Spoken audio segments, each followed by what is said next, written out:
BDR হত্যাকাণ্ড নিয়ে general Wakeruzzaman বলছেন যে একটা জিনিস আমাদের সবসময় মনে রাখতে হবে, এই বর্বরতা কোনো সেনা সদস্য করেনি, সম্পূর্ণটাই তদানীন্তন বিডিআর সদস্য দ্বারা সংগঠিত, ফুল স্টপ, এখানে কোনো ইফ ও বাট নেই। ফাহাম, আপনার মন্তব্য শুনবো যদি ছোট করে, কারণ অনেকগুলি প্রশ্ন আছে ওনার বক্তব্য। দেখেন, এখানে একটা ব্যাপার হচ্ছে যে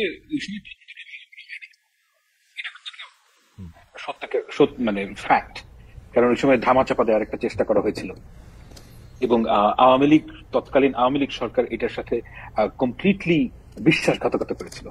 সেই নিরিখে বাংলাদেশের সাধারণ মানুষের মধ্যে একটা চাহিদা আছে যে এই ঘটনার একটা প্রকৃত তদন্ত হোক এবং বের হয়ে আসুক, এবং আমি তার সাথে সেই যে আকাঙ্ক্ষা, সেই আকাঙ্ক্ষার সাথে সম্পূর্ণ একমত যে এই, কারণ আপনাকে বুঝতে হবে যেখানে অনেকগুলো পরিবারের বিশাল ত্যাগ রয়েছে এবং তারা এগ্রিভড এবং তাদের যে বিচার পাওয়ার আকাঙ্ক্ষা, এটা খুব স্বাভাবিক, এবং সেই বিচার পাওয়ার আকাঙ্ক্ষাটাকে আমাদের সম্মান করা উচিত। এবং সেই সম্মানের আঙ্গিকে আমি বলতে চাই যে এই বিচার পুরো তদন্ত হওয়া উচিত, এতে কোনো সন্দেহ নাই। কিন্তু উনি যেটা, আমার ধারণা, অনুমান, উনি, এটা আমি নিশ্চিত না, এটা আমার রিডিং অফ দ্য ইভেন্ট, যে উনি এটার সাথে যেই অন্য পক্ষের কোন একটা বৈদেশিক পক্ষের যেই যোগাযোগ, এটাকে সম্ভবত অ্যাড্রেস করার চেষ্টা করেছেন, সেই জায়গাটায় উনি নাকচ করে দিয়েছেন বলে আমার অনুমান। আমি তার মন জানি না, তো সেটা যদি হয়ে থাকে সেটা ভিন্ন আলাপ। কিন্তু আমি সম্পূর্ণ, যারা শহীদ পরিবার তাদের সাথে সম্পূর্ণ একমত যে এই ঘটনার কোনো তদন্ত হওয়া উচিত। আমি একই বিষয়ে আমি একটু জুলকারনাইন স্যার আপনার কাছে আসতে চাই যে স্যার, আপনি নিশ্চয়ই বক্তব্যটা শুনেছেন, তো সেই ক্ষেত্রে তিনি বলেছেন যে বিচার প্রক্রিয়া, যাদের শাস্তি হয়েছে তারা অপরাধ করেছে বলে শাস্তি হয়েছে। 51 জনের ব্যাপারে তার কাছে কিছু রিপোর্ট গেছে, তার মধ্যে তিনি তার থেকেও বেশি করেছেন সে তিনি বলেছেন। আপনি তার বক্তব্য সম্পর্কে কি বলবেন? জি, ধন্যবাদ খালিদ ভাই। আজকে বাংলাদেশের সেনাবাহিনীর প্রধান জেনারেল ওয়াকারুজ্জামান যা বলেছেন ওনার ভাষণে, বিশেষ করে বিডিআর এর বিষয়ে, আমার বিডিআর এর বিষয়ে আমি এতটুকুই বলতে পারবো যে যারা অপরাধ করেছে তারা শাস্তি পেয়েছে, এই কথাটা উনি যথাযথভাবেই বলেছেন। এখানে আমি কোনো ভুল অথবা কোনো অসঙ্গতির কোনো কিছু আমি দেখছি না, কারণ যারা এখানে শাস্তি লাভ করেছেন তারা বিভিন্ন রকমের অপরাধে যুক্ত ছিলেন। শুধুমাত্র যে তারা হত্যাই করেছেন তা না, তারা ওইখানে বিভিন্ন নারীর সম্ভ্রমহানি করেছেন, তারা ধর্ষণের মতো ভয়াবহ অপরাধের সাথে যুক্ত ছিলেন। এখন বিচার প্রক্রিয়াটা যখন চলে তখন আমার জানা মতে অনেকের মান সম্মানের কথা এবং সামাজিক অবস্থার কথা চিন্তা করে তাদেরকে যে ধর্ষণ করা হয়েছে এই কথাগুলো উজ্জ্বল রাখা হয়। অনেকে স্মল আর্মস এবং এক্সপ্লোসিভস এর মামলায় অ্যারেস্ট দেখানো হয়। সুতরাং ইন এ ব্রডার পার্সপেক্টিভ এটা যে আপনার সঠিক হয়েছে, অথবা বিচার যে আপনার শাস্তিগুলো যে দেওয়া হয়েছে, শাস্তি যথাযথভাবে দেওয়া হয়েছে বলে উনি যে মন্তব্যটা করেছেন, এখানে আমি কোনো ভুল কিছু দেখছি না। ওকে, নেক্সট প্রসঙ্গ স্যার, আপনাকে ধন্যবাদ। ফাহমুদুসালাম, আমি আপনার কাছ থেকে জানতে চাইবো যে সেনাপ্রধান একটি প্রসঙ্গে বলেছেন, আমি একটু প্যারাফ্রেজ করি জিনিসটাকে, যে র্যাব, ডিজিএফআই, এনএসআই এরা প্যানিকড অবস্থায় আছে, পুলিশের ব্যর্থতার কারণও তিনি আসলে বলতে চেয়েছেন। 30,000 সেনা সদস্য দিয়ে যারা ক্যান্টনমেন্টে 30,000 যাবে আসবে, তাদের দিয়ে আসলে এটা করা সম্ভব না। আমরা যা করছি সেগুলো আমাদের উচ্ছৃঙ্খলতা এবং আমরা পরস্পর এটার মধ্যে করছি, এরকম কিছু বলেছেন। আমি যেহেতু একদম পুরোপুরি উদ্ধৃত করছি না, সেটা নিয়ে আপনার একটু মন্তব্য শুনতে চাই। কথাটা তো সত্যই, মানে ব্যাপারটা হচ্ছে যে আমরা একটা এক্সট্রাঅর্ডিনারি ফেজে আছি, এবং এই এক্সট্রাঅর্ডিনারি ফেজে থাকার কারণে কিন্তু মিলিটারির একটা যে ক্যাপাসিটি সেটা ভীষণভাবে হ্যাম্পার্ড হয়েছে। এটা কোনোভাবেই মানে অস্বীকার করার উপায় নেই, কারণ মিলিটারির কাজ তো রাস্তায় না, এবং এই কাজটা করছেন তারা, এবং এটা একটা লিমিট আছে, একটা জায়গায় গিয়ে থামতে হবে। এবং আমি সেটা বলি যে আমাদেরকে নর্মালসিতে ফেরত আসতে হবে। আমাদের যে পুলিশিং, এটা একেবারে ডিপ্লিটেড, পুলিশিং এর কোনো ক্ষমতাই নেই। সেই অবস্থা থেকে আমাদের উন্নতি হয়েছে, কিন্তু ল অ্যান্ড অর্ডার অবস্থা খুবই বাজে। তো এই জন্য একটা প্রিভেইলিং আইডিয়া হচ্ছে যে একটা যদি পলিটিক্যাল গভর্নমেন্ট আসে তখন তাদের পক্ষে এই কাজগুলো করা সহজতর হবে, এবং অর্থাৎ মূলত স্টেবিলিটির দিকে আমাদের দেশ নর্মালসিতে ফেরত যেতে হবে। এবং সেই কারণ থেকেই ওয়াকার সাহেব এই কথাগুলো বলছেন, এবং এটা তো সত্য কথা যে মিলিটারির ভেতরে যেই এতদিন ধরে যদি আপনি এনগেজ করে রাখেন রাস্তাঘাটে, এবং ল অ্যান্ড অর্ডার অবস্থা ভালো না, so if you think about it, এই কাজগুলো তো আসলে পুলিশের কাজ, এবং পুলিশকে যদি পাওয়ারফুল করতে হয়, পুলিশ ডিপ্লিটেড ফোর্স, এটাকে আপনার মানুষ লোক বল বাড়াতে হবে, নর্মাল সিটে ফেরত যেতে হবে, এবং ওই গোলের দিকে যাওয়ার যে তার ইচ্ছা আমার কাছে মনে হচ্ছে দ্যাট ইজ পারফেক্ট। এবং এটাই একজন অ্যাডাল্ট হিসেবে, একজন রেসপন্সিবল মানুষ হিসেবে তিনি যা বলেছেন, যেটা আমার কাছে তাই মনে হচ্ছে। ফাহাম, এখানে দুইটা প্রশ্ন। এক হচ্ছে যে আপনি কি পরে নিশ্চয়ই আরো আমরা বিস্তার করতে পারবো, যে আপনি কি এটা বলতে পারবেন যে কেন যে কাজ পলিটিক্যাল গভর্নমেন্ট পারবে সেইটা নন পলিটিক্যাল গভর্নমেন্ট কেন পারবে না, যদি এটা আইন শৃঙ্খলার ব্যাপার হয়? এক, আর এটা আগে একটু জি। Fantastic question. মানে বাংলাদেশের সরকার, বাংলাদেশ এমন একটা রাষ্ট্র যেটা ডিজাইন ফর পলিটিক্যাল গভর্নমেন্ট, এবং এটা একটা নন পলিটিক্যাল গভর্নমেন্টকে এই দেশ গভর্ন করা সম্ভব না। কেননা আমি একটা ছোট্ট করে একটা উদাহরণ দিই, যেটা হচ্ছে কি আমাদের এই অন্তর্বর্তীকালীন সরকারের থেকে অনেক বেশি পাওয়ারফুল এবল গভর্নমেন্ট ছিল 2007 সালের তত্ত্বাবধায়ক সরকার। 2007 সালে ওই সময় একটা তারা কমপ্লিটলি, এখন তো কোনো সরকারই ছিল না 5ই আগস্টে, তারা একটা ফাংশনাল গভর্নমেন্ট পেয়েছিল। এন্ড ইয়েট আপনি চিন্তা করে দেখেন যে তাদের যে সরকারের লাস্টিং লেগেসি, একমাত্র লাস্টিং লেগেসি হচ্ছে কি ভোটার আইডি কার্ড। কারণ আমাদের দেশের যেহেতু সরকারের মধ্যে ক্লায়েন্ট পেড, আচ্ছা সরকার বলছি, ভুল বললাম, এই দেশের মধ্যে সর্বক্ষেত্রে ক্লায়েন্ট পেট্রন বেসড একটা রিলেশনশিপ তৈরি হয়। এখন বর্তমান সরকারের যেটা সবচেয়ে বড় সমস্যা, সেটা হচ্ছে কি তারা যদি ব্যুরোক্রেসি চালাতে চান, তাদের কাছে ক্যারট নাই, স্টিকও নাই। স্টিক 5ই আগস্টে ছিল, সেটা ব্যবহার করেননি। এখন এই যে ক্যারট, সবাই জানেন যে এই সরকার অল্প সময়ের জন্য আছেন, এবং এরপরে কি হবে তারা জানেন যে অন্য একটা সরকার আসবে, সুতরাং we must serve to that government. Okay, ওই ক্যারেক্টারিস্টিকের এইটার প্রসঙ্গে আসবো। আমি একটু দ্বিতীয় প্রসঙ্গের দিকে বলে আসি, কারণ আমার কাছে মনে হয় যে আমি প্রশ্নটা করে রাখি আপনার কাছে কি মনে হয় না যে বিএনপি যেহেতু একটা ছায়া সরকার চালাচ্ছে বা অনেকটা বড় দল হিসেবে তারা প্রায় ক্ষমতায় এসেই পড়েছে, সেই জন্য এই ক্যারেক্টারিস্টিকের ওইটা আসলে কাজও করতেছে না? এটা আপনি পরে উত্তর দিয়ে আগে আপনি আমার বলেন, সেনাবাহিনী যে 6 মাস ধরে ম্যাজিস্ট্রেসি নিয়ে বসে রয়েছে, সেনাবাহিনী এই দায়টা কেন আগে স্বীকার করতেছে না? সেনাবাহিনীর কাছে ম্যাজিস্ট্রেসি থাকলে তো পুলিশ বা সিভিল ফোর্স তো আসলে কাজ করতে পারে না, বা প্রপারলি কাজ করতে পারে না, কারণ এখানে 2-3টা ক্ষমতার কেন্দ্র তৈরি হয়, এবং যেটা আসলে সেটা তারা ধরে রাখছে কেন যদি না পারে, বা কি করছে? মানে আই ডোন্ট থিংক যে তারা ম্যাজিস্ট্রেসি পাওয়ার থাকলে ওইটা ইউটিলাইজ করতে পারে। মানে ম্যাজিস্ট্রেসি পাওয়ার যখন দেওয়া হয়, এটা একটা ভেরি শর্ট স্প্যান, ওই ইলেকশনের আগে ওই ধরনের সময় এটা এফেক্টিভলি ইউজ করা যায়। আই ডোন্ট থিংক যে আপনি এত লম্বা সময় ধরে, তাদের কাছে কোনো ইন্টেলিজেন্স নাই, আপনি তো এটা দেওয়া হচ্ছে। মানে you and I both know যে আমরা একটা এক্সট্রাঅর্ডিনারি টাইমের মধ্যে আছি, এবং এই টাইমের মধ্যে আমরা অনেক ধরনের জিনিস ট্রাই করছি, যদি কোনোটা লেগে যায়। কিন্তু এই সেনাবাহিনীকে ম্যাজিস্ট্রেসি পাওয়ার দেওয়া একটা দেশের জন্য দিস ইজ, মানে এটা কোনো লাস্টিং সলিউশন না। ওকে, আমি স্যারের কাছে আসি। স্যার, দুইটা প্রশ্ন। আগে আগে আগে আগে পাটাতনটা একটু বলে দিই যে র্যাব, ডিজিএফআই, এনএসআই তারা প্যানিকটাসে আমরা নিজেদের সাথে মারামারি করে নিজেদের সর্বনাশ করতেছি। সেনাপ্রধানের বক্তব্যের প্রেক্ষিতে আমরা প্রশ্ন করেছিলাম যে পলিটিক্যাল গভর্নমেন্ট পারলে নন পলিটিক্যাল গভর্নমেন্ট কেন পারবে না, এবং ম্যাজিস্ট্রেসি পাওয়ার নিয়ে সেনাবাহিনী 6 মাস কি করলো, আসলে আমরা কি করতে দেখলাম বাগাড়ম্বর ছাড়া? ওকে, র্যাব, এনএসআই, ডিজিএফআই, বাংলাদেশ সেনাবাহিনী, এই বাহিনীগুলো প্যানিক অবস্থায় আছে। আমার মনে হয় এই কথাটা উনি বলেছেন যে কারণে, সেটা হলো যে আপনি দেখেন ইতিমধ্যে ডিজিএফআই সাবেক 6 জন ডিজিকে আপনার মানবতা বিরোধী অপরাধের কারণে এবং গুম খুনের সাথে জড়িত থাকার কারণে তাদের এগেইনস্টে গ্রেফতারি পরোয়ানা জারি হয়েছে।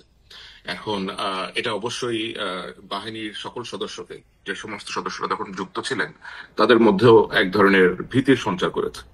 এখন এটা শুধুমাত্র ডিজিএফ এর ক্ষেত্রে যে হয়েছে তা না, একই কনসিকুয়েন্স যে র্যাবে যারা আছেন, এনএসআই তে যারা ছিলেন, র্যাবে যারা ছিলেন, এবং এই সমস্ত কর্মকর্তারা যারা নিজ নিজ বাহিনীতে ফেরত গিয়েছেন, তারা অবশ্যই সেখানে প্রশ্নের সম্মুখীন হয়েছেন। কারণ আমার জানা মতে আর্ম ফোর্সেস ডিভিশন একটা ইন্টারভিউ করে আগস্ট সেপ্টেম্বর মাসের দিকে, যেখানে তারা বিভিন্ন গ্যারিসন থেকে র্যাবে ছিলেন অথবা ডিজিএফআই তে ছিলেন, এনএসআই তে ছিলেন, এরকম সকল কর্মকর্তাদেরকে নিয়ে আসেন, এবং সেখানে তারা কর্মকর্তাদের একটা লিস্টও তৈরি করেন যে কারা কারা এখানে যুক্ত ছিলেন গুম খুন হত্যার সাথে করেন।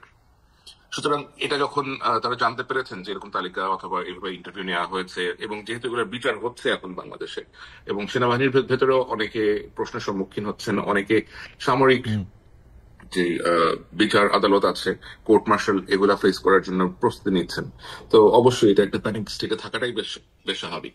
এবং এছাড়া যখন বাইরে থেকে অথবা দেশের ভেতর থেকে, তো এখন তো ধরেন অনেকেই বিভিন্ন বিষয় নিয়ে আলাপ আলোচনা করছেন এবং এত বেশি মিস ইনফরমেশন ডিসইনফরমেশন ছড়াচ্ছে যা এই বাহিনীগুলোর সদস্যদেরকে তাদের পরিবারদেরকেও আতঙ্কিত করে তুলছে।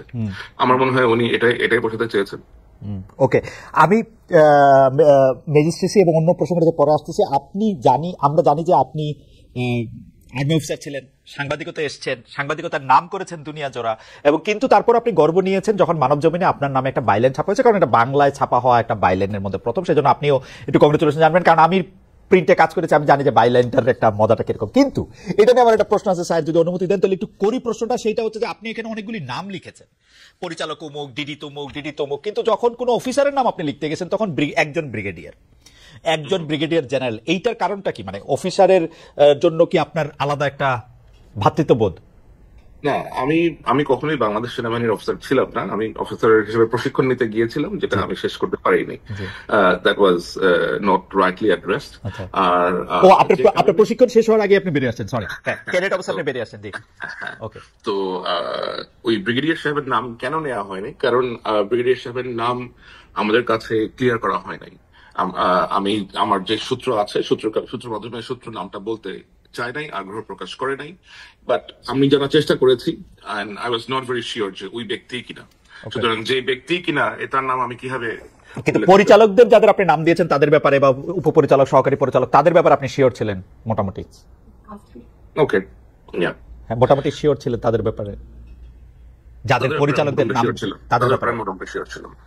ওকে, আমি আবার একটু ফাহাম আপনার কাছে আসি। যে ফাহাম, আমি বিএনপির কথা বলতেছিলাম যে এখন যে আসলে সরকার থেকে আসলে কাজ করতে অনেকে পারতেছে না, কারণ আসলে কে ক্ষমতা আসবে না আসবে, সেইটা কি বিএনপি এরকম একটা ভাইব দিচ্ছে যে তোমরা ইউনূস সরকারের সাথে মোটামুটি ভাবে কাজ চালায় যাও, আমরা আসলে ঝাঁপাই পড়ে কাজ করো, বিকজ তোমরা আমাদের লোক এবং আমরাই আসতেছি ক্ষমতায়? না, it's not nothing like that. মানে ব্যাপারটা হচ্ছে যে বাংলাদেশের মানুষের একটা নিজস্ব আন্ডারস্ট্যান্ডিং আছে সকল অর্গানাইজেশনের ভেতরে। এখন আমি যখন একটা সত্যি কথা বলি, আমি প্রথম তো চাই 15ই আগস্ট। 15ই আগস্ট থেকে আমি ভাবছিলাম যে বাংলাদেশে তো বিএনপির উপর থেকে গত এই 15 বছর যে স্টিম রোলার গেছে এর লোক খুঁজেই পাওয়া যাবে না। আমি গিয়ে দেখলাম উল্টা জিনিস, মানে সবাই মানে ওভারনাইট সবাই বিএনপি হয়ে গেছে। এখন এটা তো বিএনপি কে বলে নাই কাউকে গিয়ে, কিন্তু ব্যাপারটা হচ্ছে যে বাংলাদেশের মানুষ উঠতি সুরজকে পূজা করে, যখনই যেখান থেকে সুযোগ নাই তখন সে সবাই কেবলা চেঞ্জ করে ফেলে খুব তাড়াতাড়ি। তো ওই ঘটনাটা ঘটেছে। এখন তারা নিজেদের মধ্যে, আমার কাছে মনে হয় না যে BNP has got a very মানে clear path to power. It has to win the vote of Bangladeshi people, এবং সেই ঘটনাটা বিএনপিকে নিজেই করতে হবে। কিন্তু এই ঘটনা ঘটার আগেই একটা ইনস্টিটিউশনের সবাই যদি মনে করে যে আমরা বিএনপি হয়ে যাবো, এটা তো আসলে দায়ভার বিএনপির না। এবং আই ডোন্ট থিঙ্ক যে বিএনপির হিউজ প্রেশার আছে, দুই একটা ইস্যুতে আছে প্রেশার গভর্নমেন্টের উপর, কিন্তু ডে টু ডে রানিং এর ব্যাপারে নো, আই ডোন্ট থিঙ্ক বিএনপির খুব একটা লেভারেজ আছে গভর্নমেন্ট। আমি জানি না, মানে আমি কিছুদিন আমার কিছু বন্ধু আসলে সরকারের কর্মকর্তা পর্যায়ে আছে বলে তারা কিন্তু আমাকে একটা উল্টো ধারণা দিয়েছেন যে ফার্ম, যে আসলে সরকারের কোন কি পজিশনে কে বসতেছেন সেটা অনেকটাই বিএনপির কথা মাথায় রেখেই সেটা বসানো হচ্ছে। যাই হোক, সেটা আরেক প্রসঙ্গ, কারণ এটা আমিও এটা বলতে চাই না, কারণ আমি স্যারের মতো এটা প্রমাণও করতে পারবো না, সেজন্য আমি এটা বলতেছি না। আমি একটু স্যারের কাছে আসি। স্যার, আপনি বিএনপি সম্পর্কে আপনার ফেসবুক স্ট্যাটাসের মধ্যে ছোট্ট একটা জায়গা আপনি একটু ছোট্ট করে বলছেন, সেইটার জন্য যদি আপনি একটু কথা বলেন। এইটার বিষয়ে আমি একটু ফার্মে বলতে চাই যে বিএনপি মানে ভারতের ভরসা বিএনপি, আপনি এরকম একটা কথা বলছেন, আপনি এটা কেন বলছেন? এটা কি একটু বলবেন আমাদের, যে ভারতের ভরসা কেন বিএনপি? এটা আসলে আমি বলি নাই, এটা একজন বিশিষ্ট ব্যবসায়ী জনাব এ কে আজাদ, যিনি একজন সাবেক এমপি ছিলেন, আওয়ামী লীগ সংশ্লিষ্ট, ফরিদপুর থেকে ইলেকশন করেছেন, তার মালিকানাধীন একটা পত্রিকা আছে দৈনিক সমকাল। সমকালের একটা মতামত আমি সেটা রিফিউট করেছি যে এই ধরনের ন্যারেটিভ আসলে কেন সেট করা হচ্ছে যে ভারতের ভরসা বিএনপি, পত্রিকা বলতে পারে কিনা। আচ্ছা, আপনি কি মনে করেন যদি ভারত এখন আওয়ামী লীগ নামক ক্যাবলাটা বদলায় অন্য ক্যাবলার দিকে যদি যাইতে চায়, ও কি আসলে বিএনপির দিকেই যাবে বা যাইতেছে? এখন ভারত কার দিকে যাবে সেটা তো তাকে সিদ্ধান্ত নিতে হবে। আর আমার মনে হয় যারা বাংলাদেশে আগামীতে ক্ষমতায় আসতে চান তাদেরকে বাংলাদেশের কেবলাটা যেন বাংলাদেশের দিকেই থাকে সেটা সেট করতে হবে। কেবলা যেন কারোর দিকে না যায়। ভাই, আমরা কারোর দিকে কেবলা যেতে চাই না। আমরা না চাইলাম ভারত চাইবো কিনা যে বিএনপি থাক, চাইতেই পারে, বিএনপি পুরনো বন্ধু তাকে দিতে হবে এমন তো কোনো বাধ্যবাধকতা নাই। না, তাকে তো আপনি দিবেন না। সে যদি ওদিকে ফিরে থাকে আপনি মানায় করবেন কেমনে? মানে তুমি তো নজর সরা নজর সরাও এরকম না। আচ্ছা অন্যদিকে দাও, এদিকে নজর দিও না। আপনার আমি একটু ফাহামের মন্তব্যটা একটু নিয়ে নিই যে ফাহাম, খালেদ ভাই, একটা মিনিট। খালেদ ভাই, আমি আসলে অফিসে, তো আমাকে একটা খুব জরুরি কল দিতে হবে ফর 2 মিনিটস। আর আমাকে আমার রুমটা একটু চেঞ্জ করতে হবে, কারণ এখানে একটা মিটিং হবে। ঠিক আছে ঠিক আছে ঠিক আছে I'll be back. ঠিক আছে 2 minutes. ঠিক আছে, কোনো অসুবিধা নেই, কোনো অসুবিধা নেই। ফাহাম, আমি এইটার মধ্যে একটু বুঝতে চাই যে মানে সাহেব যেরকম বললো যে ইভেন ভারতের বন্ধুত্ব একটা নির্দিষ্ট পলিটিক্যাল পার্টির জন্য আসলে মানে ওদেরকে বলে দেওয়া যায় না আমরা তোমার বন্ধুত্ব চাই না, আপনিও কি তাই মনে করেন কিনা বিশ্লেষক হিসাবে? না না, আমার কাছে মনে হচ্ছে, দেখেন একটা কথা আপনাকে বলি, যেই দল কখনোই ক্ষমতায় আসবে না আর যেই দল অ্যাকচুয়ালি ক্ষমতায় আসবে বলে মনে করে, এই দুইজনের স্ট্র্যাটেজি, এই দুজনের মধ্যে দুইজনের যে ন্যারেটিভ কখনোই এক হবে না। যেমন আপনি যদি সিপিবি করেন কিংবা আপনি যদি একটা হিজবুত তাহরির করেন, সাপোজ, আমি জাস্ট কথার কথা বলছি, যে এরকম আপনারা যদি একটা, আপনি জানেন যে আপনি ভোট করে সরকার গঠন করতে পারবেন না, তখন আপনি অনেক আজব আজব কথা বলতে পারবেন যে ভারতের সাথে হ্যান করবো ত্যান করবো। রিয়ালিটি হচ্ছে গিয়ে ভারতের সাথে আমাদের বিজনেস যেই চালায় যেতে হবে, আমাদের ভারতের সাথে বিজনেস ইন্টারেস্ট যেগুলো সেগুলো চালাতে হবে, এগুলো হচ্ছে রিয়ালিটি। আমাদের বছরে প্রায় $1 বিলিয়ন কাছাকাছি আমরা ড্রাগ ইনগ্রেডিয়েন্ট ইম্পোর্ট করি, একটা মেজরিটি হচ্ছে ইন্ডিয়ার সাথে। তো এই ধরনের অনেকগুলো ক্রিটিক্যাল ইন্ডাস্ট্রি আছে যেগুলোতে আমাদের ভারতের উপর ডিপেন্ডেন্স আছে। তো এগুলো আমি শুধুমাত্র ব্যবসার ক্ষেত্রে বলছি যে আপনি তো সম্পর্ক নাই করে ফেলতে পারবেন না, হ্যাঁ, আপনাকে এগুলো চালিয়ে যেতে হবে, এটা হচ্ছে ওয়ান পার্ট। কিন্তু আওয়ামী লীগ সরকার যে কাজটা করেছিল, আমার মনে হয় না যে বাংলাদেশের কোন রাজনৈতিক দল ভারতের সাথে ওই ধরনের নতজানু সম্পর্কে যাওয়াটা আর কখনোই এফোর্ড করতে পারবে। তো আমি মনে করি না যে মানে ভারতের সাথে কোনো সম্পর্ক থাকবে না, এইটা একটা ইমপ্র্যাকটিক্যাল কথা। এই ধরনের ন্যারেটিভে যাওয়াটা উচিত না, কারণ এটা প্র্যাকটিক্যাল কোনো অ্যাপ্রোচ না। কিন্তু আমাদের আমি যেটা এক্সপেক্ট করি যে ভারতের সাথে বাংলাদেশের সম্পর্ক হবে দুটো সার্বভৌম রাষ্ট্রের, এবং ভারতের যে সরকারের যে স্ট্র্যাটেজি টুয়ার্ডস বাংলাদেশ, সেটা অবশ্যই প্রো পিপল পলিসি হতে হবে from the perspective of Bangladeshi people. আমি একটু পছন্দ করি, আপনি এখন যে কথা বললেন একটা স্বাধীন দেশের কূটনীতি এর বাইরে যাইতেই পারে না, মানে এটা হয়তো বাংলাদেশের কূটনীতিতেও এই কথাটাই আছে যে আমরা এটাই করতে চাই। একদিকে হচ্ছে যে আচ্ছা আপনি হয় না এটা আগে শেষ করেন, তারপর আমি প্রশ্নটা করি। এটা হয় নাই কারণ হচ্ছে কি যে গত 15 বছরে যেহেতু আওয়ামী লীগকে নির্বাচন করে ক্ষমতায় যেতে হয়নি, মানে নির্বাচন না করেই তারা ক্ষমতায় যেতে পেরেছে, সেহেতু তারা পিপলের যে আকাঙ্ক্ষা, জনগণের যে স্পৃহা, সেটা কোনো তোয়াক্কাই করেনি। ওই জিনিসটা বাংলাদেশে সম্ভব না, কারণ বাংলাদেশে আমি মনে করি না যে নির্বাচন না করে আপনি ক্ষমতায় থাকবেন, যে ইন দ্য ফোরসিবল ফিউচার আপনি এটা পারবেন। ওকে, সুতরাং জি সেহেতু আমি বলছি যে বাংলাদেশের ভবিষ্যতে যেই সরকারে আসুক, এই ধরনের নতজানু সম্পর্কের কোনো প্রশ্নই আসে না, এবং সেটা তারা এফোর্ড করতে পারবে না, কারণ ওই জায়গায় গেলে সে পরে নির্বাচন হারবে। আচ্ছা, আমি এখন 2-3টা কথা এরকম একটু বলতে চাই যে আপনি নতজানু সম্পর্কের কথা বলতেছেন, আসলে তো কেউ আসলে ঘোষণা দিয়ে নতজানু সম্পর্কের কথা বলতেও পারবে না, হয়তো বই খাতায় আপনি যেগুলি বলতেছিলেন সেগুলি হয়তো আছে কাজের গরু। কিন্তু আমরা যদি দেখি যে বাংলাদেশে একটা পপুলিস্ট রাজনীতির দিক হচ্ছে ভারতকে গালি দেয়া, সেটা আপনি জনপ্রিয় হইতে গেলে আপনি ভারতকে একটা গালি দিতে হবে, ভারতকে আপনার যেটা আপনি শুরু করছেন যে অনেক কিছু শেষ করে দিতে হবে, সেটা বলা। বিএনপির অবস্থানটা আসলে কি হবে? কেন আমি প্রশ্ন করতেছি, বিএনপি রাজনীতি তো এই 15 বছর বাদ দিলে আমি কিন্তু ভারতের গালাগালি বা ভারতকে ইঙ্গিত করে কথা বলা সেগুলি 2-1টা এরকম ছিল না যে তা না, ছিল। কিন্তু আমরা যখন ক্ষমতায় বিএনপি গেছে 2001 থেকে 2006 যদি আমরা ধরি, সে ভারতের কাছে গ্যাস বিক্রি করে দিতে চাইছে, সে টাটার কারখানা এখানে আইনা কম দামে বিদ্যুৎ দিতে চাইছে, ভারতের সাথে সম্পর্ক উন্নয়নের জন্য এক্সট্রা মাইল গেছে। কেউ কেউ বলতে চায় যে তাইওয়ানকে স্বীকৃতি দিচ্ছে ভারতকে খুশি করার জন্য, চীনকে খুশি করার জন্য। ওই রিয়ালিটি আর নাই, সেই রিয়ালিটি এখন আর নাই। এটার কারণ হচ্ছে আমি আপনাকে একটা ঘটনা, ছোট্ট ঘটনা, 2024 নির্বাচনের আগে আমাকে বাংলাদেশের একজন সেনা কর্মকর্তা, আমি এখানে নাম বলছি না, তো উনি আমাকে বললেন যে উনি যোগাযোগ ছিল প্রফেশনাল কারণে, এবং আমি আপনাকে শুধু এতটুকুই বলছি যে ওনার যে প্রফেশনাল কারণে ভারতের সাথে যোগাযোগ ছিল এটা লেজিট, এটা ওনার প্রফেশনাল ক্যাপাসিটি হওয়ার কথা। তো ওনাকে বাংলাদেশের আওয়ামী লীগ সরকারের প্রায় 15 জন এমপি রিজিউমে সিভি দিয়েছেন ভারতে পৌঁছানোর জন্য, এবং এর মধ্যে 3 জন সেটা হিন্দিতে ট্রান্সলেট করে দিয়েছে। সিরিয়াসলি? তো বুঝতেই পারছি একেবারে হিন্দিতে এখান থেকে ট্রান্সলেট করে দিয়েছে যাতে ওখানে পৌঁছলে পড়তে সুবিধা হয়। এখন আমি আসলেই মনে করি না যে বিএনপি, ধরা যাক যদি বিএনপির, আমি বিএনপির কিছু নেতাদের সাথে কথা বলেছি, আমার কাছে কখনোই মনে হয় না যে তারা প্রো ইন্ডিয়ান, তারা পরিপূর্ণভাবে প্রো বাংলাদেশি। কিন্তু তার মানে এই না যে আপনি ভেঙে ফেলবো, মানে মানে আপনাকে রিয়েলিস্টিক হতে হবে। তো আচ্ছা, কথাটা যখন উঠলোই আমার কাছে কিন্তু সবসময়, মানে আমি এইটা আওয়ামী লীগের সময়ও আওয়ামী লীগের লোকজনরে, বিএনপির লোকজনরে সবসময় আমি এটা বলছি যে ভারত হয়তো আওয়ামী লীগের সাপোর্ট করে, কিন্তু ভারতের এই জুজুর ভয়টা বোধ হয় আওয়ামী লীগে বেশি দেখায়। এটা একটা জুজু করে ওরা হয়তো এটা দেখায়। তাইলে এটা সত্যি, মানে ভারতে সিভি পাঠাইতে হইতো, হিন্দিতে ট্রান্সলেশন কইরা। আচ্ছা, পাঠাতে হতো কিনা এটা আমি জানি না, কিন্তু পাঠানো হয়েছে। আচ্ছা, মানে তাহলে আমি একটা জিনিস বলি যে আপনার কাছে কি মনে হয় এই জুলাই আগস্টের আন্দোলনের সময় ভারত তার ওই যে ব্লেসিং, সেই ব্লেসিং এর হাতটা একটু সরাই নিছিল শেখ হাসিনার উপর থেকে? না না না, আমি আগেও বলেছি যে লাইভ টিভিতে একটা বাজে শব্দ করে বলে ফেলেছি। তো যাই হোক, আপনার অনুমতি নেই বলছে, ফ্রম র ইট ওয়াজ এ ক্লাস্টার ফাক, অ্যাজ সিম্পল অ্যাজ দ্যাট। তাদের ইন্টেলিজেন্স 100% ফেল করেছে। এটার কারণ হচ্ছে গিয়ে দে টুক ইট ভেরি ইজি, দে টুক ইট, মানে আমরা কিন্তু, আমি একা না, আর আমরা অনেকে ভারতীয় পত্র পত্রিকায় লিখেছি যে এই ঘটনাটা ঘটতে পারে। আমি নিজে লিখেছি, অনেক লিখেছে, এরকম আরো অনেকে লিখেছে যে বাংলাদেশে, এবং এখন থেকে না বহু বছর ধরে, যে বাংলাদেশে ব্যাপকভাবে অ্যান্টি ইন্ডিয়ান সেন্টিমেন্ট তৈরি হয়েছে।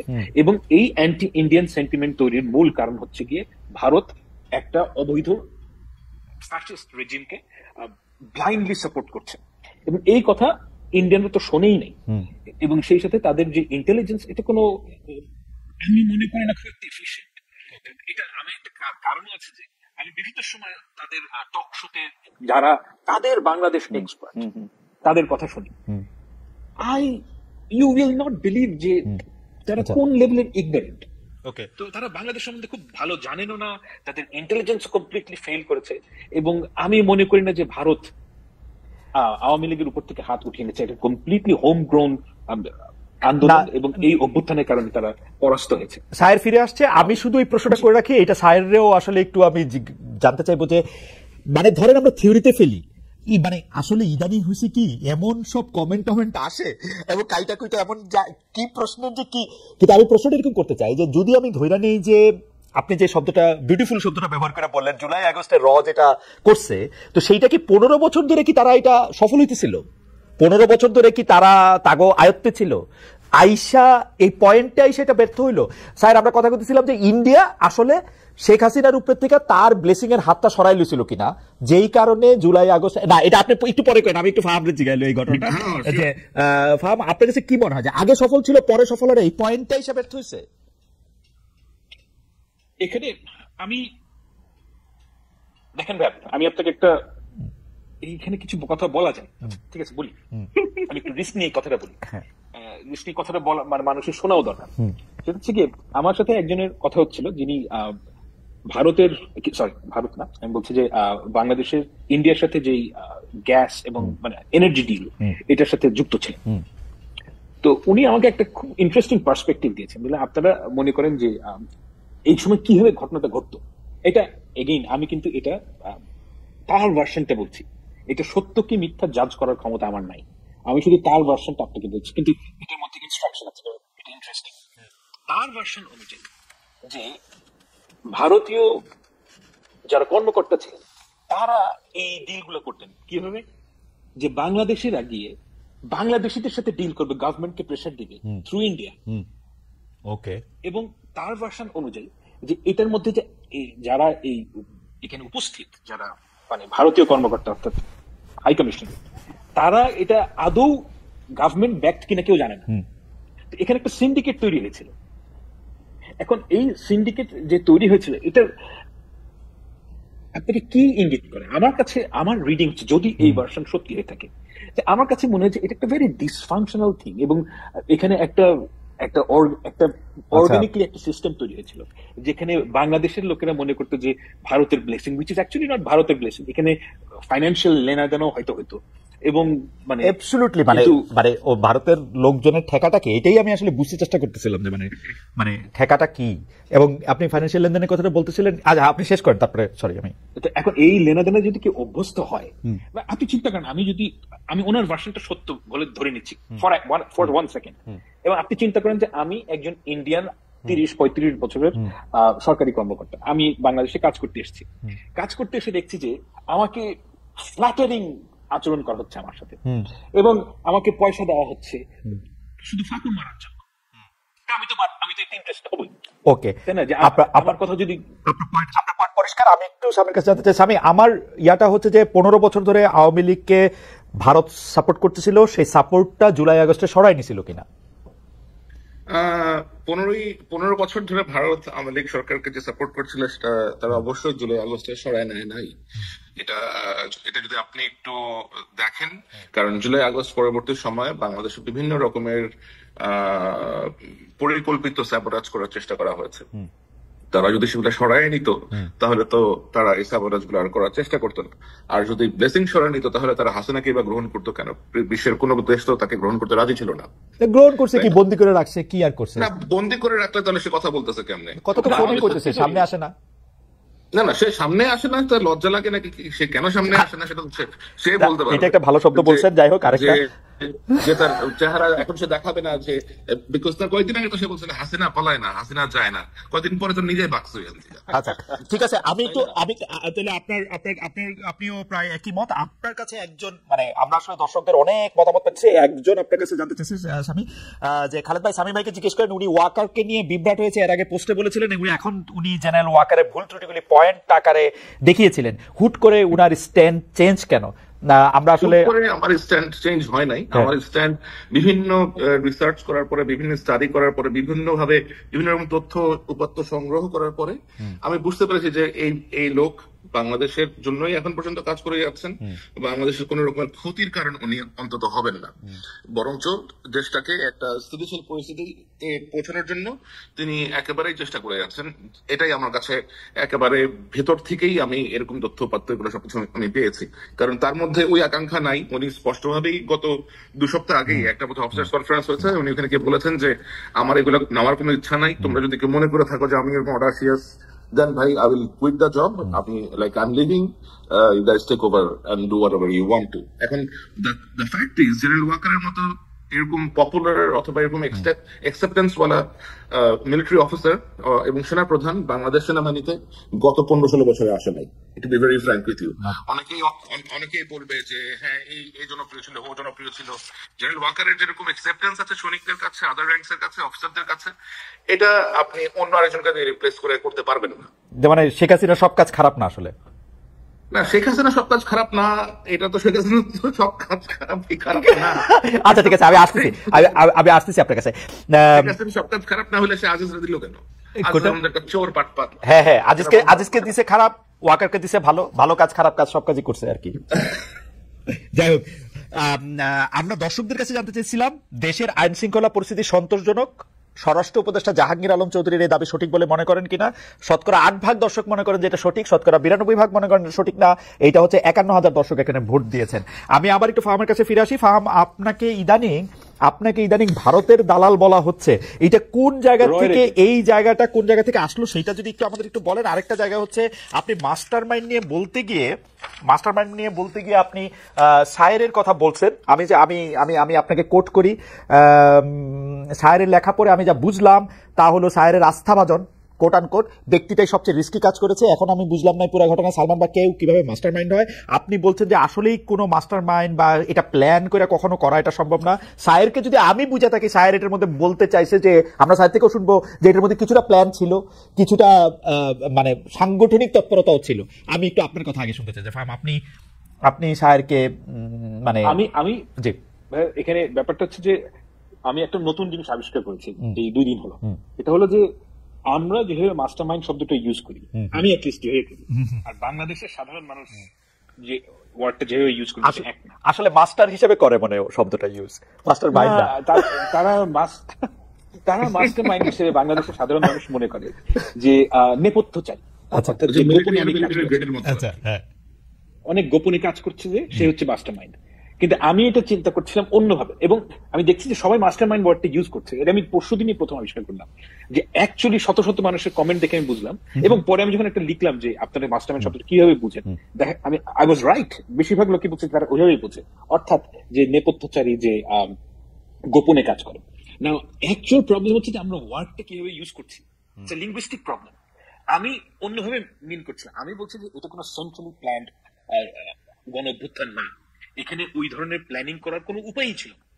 এবং আমরা সবাই এখানে যুক্ত হয়েছি, সবাই উইথ দ্য বেস্ট ইন্টেনশনস, এবং একটাই আমাদের আগ্রহ ছিল যে হাসিনাকে সরাতে হবে। হাসিনাকে সরাতে গিয়ে যে যেভাবে পারছিল সেভাবে কাজ করছিল, এবং বাকিটা ছিল আল্লাহ ভরসা। ফাহাম, আমি আপনার সাথে তো বিতর্ক করে পারা মুশকিল, আপনার সাথে বুদ্ধি দেওয়া পারা মুশকিল, তো সেই জন্য আমি একটু সরল ভাবে আপনার সাথে জিনিসটা বলি। আমি এখন দেখতেছি যে ধরেন ক্রেডিটটা কার, এইটা বিশ্লেষণ করতে আমাদের অনুসন্ধানী সাংবাদিক সহ অনেকে চেষ্টা করতেছে যে আসলে ক্রেডিটটা কার, আমরা ক্রেডিটটা কারে দিব সেটা আমরা দেখতেছি নতুন দলের মধ্যে আসলে কারা যাবে। এখন আমি যদি বলি ফাহাম আব্দুল সালাম এই পুরো ক্রেডিট জিনিসটারই নস্যাৎ করতে চাইতেছে হচ্ছে এই কারণে, কারণ বিএনপির এখানে আসলে খুব বেশি ক্রেডিট নাই। যদি ক্রেডিটের প্রশ্ন সামনে আসে বিএনপি আসলে খুব বেশি পয়েন্ট পাবে না, তো সেই জন্য বুদ্ধিমান ফাহাম যেটা করতেছেন সেটা হলো ক্রেডিটটারই বাতিল করে দিয়ে এটাকে গয়রহ করে জুলাই আগস্টকে 15 বছরে নিয়ে যেতেছেন। ব্যাপারটা এরকম কিনা আপনি যদি একটু। No no no no no, আমি তো সব জায়গায় বলি যে ক্রেডিট হচ্ছে কি আমাদের এই ছাত্র নেতাদের এবং তরুণদের, বাংলাদেশের সকল যারা এটাতে পার্টিসিপেট করেছে। আমি and I deeply feel for it, মানে আমি কিন্তু কথা বলার জন্য বলছি না, আমি মানে মাহিদকে সাথে যখন দেখা হয়েছে, মাহফুজের সাথে যখন দেখা হয়েছে, I always say that I'm profoundly I feel আসলে কৃতজ্ঞতা বোধ করি, কিন্তু আমি যে কথাটা বলছি যে ওই সমস্ত চালাকের থেকে আমি বলছি না কথাটা, আমি বলছি যে এটা তো আসলেই এটার এই যে আন্দোলনের যে স্পিরিট, এটা বাংলাদেশের সকল মানুষের মধ্যে ছিল এবং সবাই এটার মধ্যে পার্টিসিপেট করছে। এবং আপনি যদি বলেন যে মানে কার অবদান সবচেয়ে বেশি, আমি তো মনে করি শহীদদের অবদান সবচেয়ে বেশি, যারা মারা গেছেন। কারণ তারা যদি মারা না যেতেন সেক্ষেত্রে কিন্তু এই আন্দোলনটা মানে ওই গ্যালভানাইজড হতো না। ওকে, জি, এখন বিএনপি এটার সাথে মানে বিএনপি এর সাথে আছে কি নাই আমি এভাবে দেখি না জিনিসটা। তবে এটা সত্য কথা যে বিএনপির কিন্তু অনেক মানুষের সাথে মারা গেছে, বিএনপির অনেক কর্মী এখানে মারা গেছে এবং অনেক কর্মী আহত হয়েছে। This is a fact.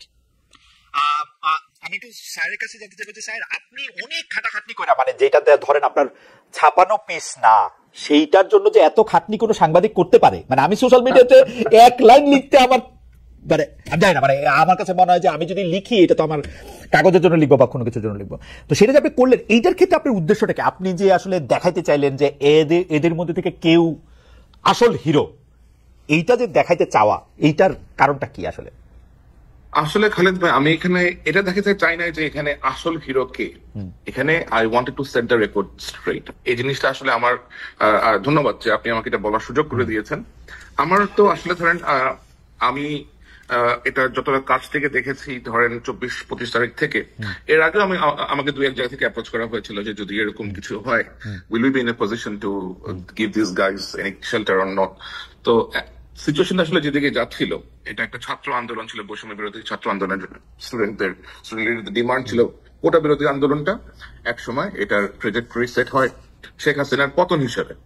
তো এখানে ধরেন এক একজন এক একটা রোল প্লে করেছে। যে রিক্সাওয়ালা অথবা যে ফেরিওয়ালাটা রাস্তাতে বোতল আপনার ওই ওয়াটার ডিস্ট্রিবিউট করেছে, সেও কিন্তু এটার একটা স্টেক হোল্ডার, সেও কিন্তু এখানে একটা রোল প্লে করেছে। You just can't ignore that.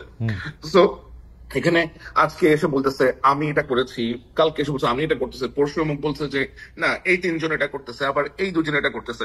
ভাই এটা it was not a single effort, it was a coordinated effort by a lot of people. Everybody participated, student লিডাররা পার্টিসিপেট করেছেন, সাধারণ লোকজন পার্টিসিপেট করেছে, সাংবাদিকরা পার্টিসিপেট করেছে, হিউম্যান রাইটস অ্যাক্টিভিস্টরা পার্টিসিপেট করেছে, পলিটিক্যাল পার্টি মেম্বাররা পার্টিসিপেট করেছে। এখন তো এখানে এই ক্রেডিট নামার এখানে কোনো কিছু নাই। তো লাইক আপনি এখানে একজনকে সামনে এনে দিবেন, এটা আমার কাছে বেশ কিন্তু সাহেব আপনি তো এটা বলতেছেন, কিন্তু আপনার লেখা পড়ে কি আমরা 3-4টা নাম সামনে পাইলাম না? ধরেন আপনি লেখা পড়লে, আপনি যে কথা এখন বললেন সেই কথা তো এন্টিথিসিস মনে হচ্ছে আমার কাছে লেখাটা। কারণ সেটা আপনি লেখাতে যেটা পড়েছেন সেটা একটা বিশ্লেষণ ধর্মী লেখা আপনি আমার কাছে পেয়েছেন। পুরো জিনিসটাই টাইম আওয়ার ধরে ধরে, ডেট ধরে ধরে আমি সম্পূর্ণভাবে ন্যারেট করেছি, কখন কি হয়েছে, কে কখন কি বলেছে। এখন তখন যারা যে কথা বলেছে এখন তারা আমি দেখতে পাই যে তাদের মুখে কথার ফুলঝুরি উঠতেছে আর কি, যে একজন তখন বলছে না আমরা এক দফা দিব না, আমরা 9 দফা নিয়েই থাকবো। আরে তুই এক দফা তখন না দিলে তো লাইক হাউ সেটা উইল গো, এটা তোরা বোঝাইতে হবে। ওটা যখন ওরা বোঝানোর জন্য চেষ্টা করা হয়েছে তখন সে বলেছে হ্যাঁ আমাকে মিলিটারি দিয়ে ভয় দেখাইছে। কাউরে মিলিটারি দিয়ে কেউ কোনো ভয় দেখায় নাই ভাই। তোমরা বলা হয়েছে যে এখন যদি এটা এক দফাতে না দাও মানুষজন আরো মারা যাবে, সেটা এক দফা। তো তোমরা যদি লাইক এখন তো আমাকে এই প্রশ্ন করতে হয় যে যদি 2 তারিখে ওরা এক দফার দাবিটা না দিত, if they are not push by those group of people, তাহলে কি হইতো? এরা তো বঙ্গভবনটা ঘেরাও করবে, গণভবনটা ঘেরাও করবে, এটা তো চাপে রাজি হচ্ছিল। এটা বহুত পুশ করে রাজি করানো হয়েছে এদেরকে। আচ্ছা sir, They wanted to do it 6 তারিখ 7 তারিখ। আচ্ছা স্যার, আপনার কাছে কি এরকম মনে হয় কিনা যে আপনার এই লেখা পড়া কেউ একটা টেক এরকম নিতে পারে এখন যে ড্রাইভিং সিটে নাহিদ, মাহফুজ, হাসনাত, সার্জিস, আসিফা আছে, আপনার লেখা পড়া মনে হতে পারে যে they are not the real deal. আমার রিয়েল ডিলটা রয়েছে হচ্ছে এই কয়জনের মধ্যে, আপনি যারা সালমান কোসেন বা সাদিক কায়েম বা মাসুদ বা বিদেশি সাংবাদিক, তারা এটা মনে হইতে পারে কিনা যে আপনি ওদেরকে একটু এরকম উচিত হবে না। হ্যাঁ, এরকম মনে হওয়া উচিত হবে না। আর নাহিদ বলেন, আপনি আসিফ বলেন, অথবা যারাই ছিল তখন তাদের সাথে কিন্তু আমার কোনো রকম যখন যোগাযোগ ছিল না, সরাসরি ভায়া যোগাযোগ ছিল। এবং আমি বুঝতেছিলাম যে তারা এক পা আগাচ্ছে 2 পা পেছাচ্ছে, এক পা আগাচ্ছে 2 পা পেছাচ্ছে। They are kind of confuse যে কি actually what would be the correct decision. তাদেরকে যখন পুশ করা হচ্ছে বিভিন্ন অ্যাঙ্গেল থেকে, শুধু আমার এখান থেকে গেছে তা না, আরো বিভিন্ন অ্যাঙ্গেল থেকে অনেকেই তাদেরকে নিশ্চয়ই অ্যাডভাইস করেছেন, and accordingly they have taken the correct decision.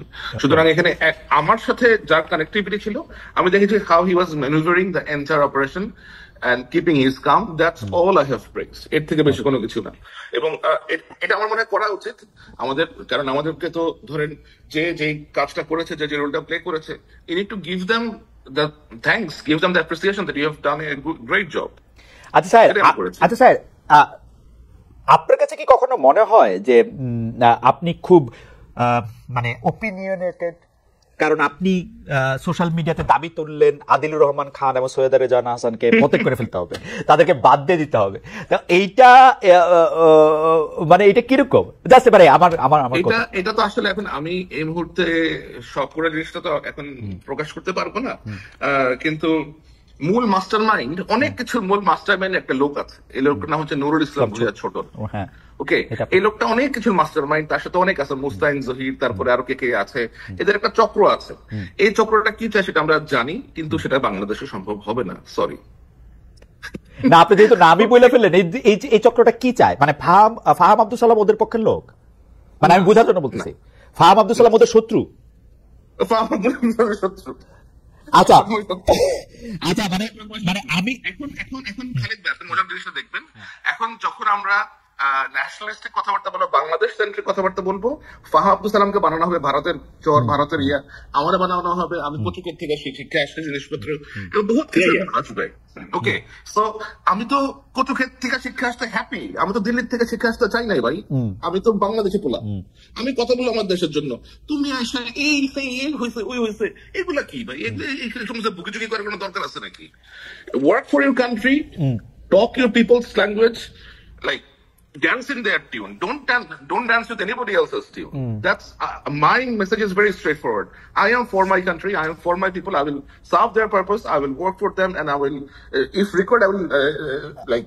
আচ্ছা স্যার, এই সিরিজে এই সিরিজে আমার এটা শেষ প্রশ্ন, ধরেন আপনি এই ঘটনাটার বিস্তার বা এটার পক্ষের প্রমাণ আপনি দিবেন হচ্ছে আসলে পরে, ক্রমশ আপনি লিখবেন, এটা বুঝাই যাইতেছে, কারণ আপনি যেটা বলেন সেটা আমি একবারে ধইরা বাইন্দা কিন্তু যখন পর্যন্ত আপনি এটা লিখেন নাই তখনই নামগুলি বলা এটা ঠিক, মানে হাউ ডাজ ইট সাউন্ড, মানে আপনি আদিলুর রহমান খান, এটা হচ্ছে কি আসলে খালেদ ভাই, যারা এটার সাথে যুক্ত আছে এবং যারা এই জিনিসগুলোর ব্যাপারে কম বেশি, আবার ফাহাম ভাই হি উইল অলসো এগ্রি। এটা তো বোঝা গেল ফাহাম যেহেতু উনাদের শত্রু, ফাহামও তো এই কথাই বলবেন, তাহলে আপনি আপনার যে of course you have a large circle back in Bangladesh, you just run this things, you just run what I say, যে স্পেসিফিক দরকার ওই একটা নিষিদ্ধ ঘোষিত যে পার্টি, এটা সেখানে যে ম্যান আছে তার ম্যানটাকে লিফট করতে চায়, গোলাম সারোয়ার নামে একটা ক্যারেক্টার আছে এক লয়ার, সে কোথায় কোথায় গিয়ে কোঅর্ডিনেট করে বেড়াচ্ছে, এগুলো সব আমরা জানি রে ভাই, কে কোথায় যাচ্ছে, everybody like we know all of this things. আচ্ছা, আমি আপনার কাছ থেকে কথাটা একটু কায়রা নিয়ে আমি একটু ফাহামের কাছে ফাহাম একটা খেলার কথা বা একটা লক্ষ্যের কথা শায়ের কিছুটা বলল, আমি একটু জানতে পারি বা আপনি একটু বলতে পারেন যে এই লক্ষ্যটা আসলে কি, মানে বাংলাদেশটা কি করবে, মানে মানে কি হইলে সবাই খুব খুশি হবে, মানে শায়ের যে নামগুলি বললেন এবং যারা দেখতেছি যে বাংলাদেশে অনেক কিছু নিয়ে যাদের অনেক ক্ষোভ দুঃখ, সবাই খারাপ, কি হইলে বাংলাদেশটা একটু ভালো হবে, মানে লক্ষ্যটা কি? মানে শায়ের তো বললো না, শায়ের হয়তো পরে বলবেন যে কিছু একটা লক্ষ্য তো আছে, সেই লক্ষ্যটা কি? আমি আসলে এটা জানি না, আমি শায়ের মতন এত ইনফরমেশন তো আমার কাছে নাই। তবে আমি একটা কথা, মানে I am confident about it, যে বাংলাদেশে অনেক মানুষ অনেক কিছু প্ল্যান করে খুব গ্র্যান্ড আইডিয়া নিয়ে, এগুলো ফেল করে। ফেল করে কারণ হচ্ছে গিয়ে এই সমস্ত চাহিদার মূল কারণ কিন্তু বাংলাদেশের পরিবর্তন না, এটা হচ্ছে গিয়ে আমার ব্যক্তিগত কিছু চাওয়া, ব্যক্তিগত গ্রাজ, ব্যক্তিগত আমি ওরে পছন্দ করি না, ও ইসলামিস্ট, আমি ওরে পছন্দ করি না, ও সিআইএর দালাল, এমনি করে সবাই গুটি চালাচালি করে। এবং আমি জিনিসটাকে ওইভাবেই দেখি এবং আমি এটা বাল খেললো হিসেবে মনে করি, মানে এটার সাথে এটাকে আমি কোনো থ্রেট মনে করি না।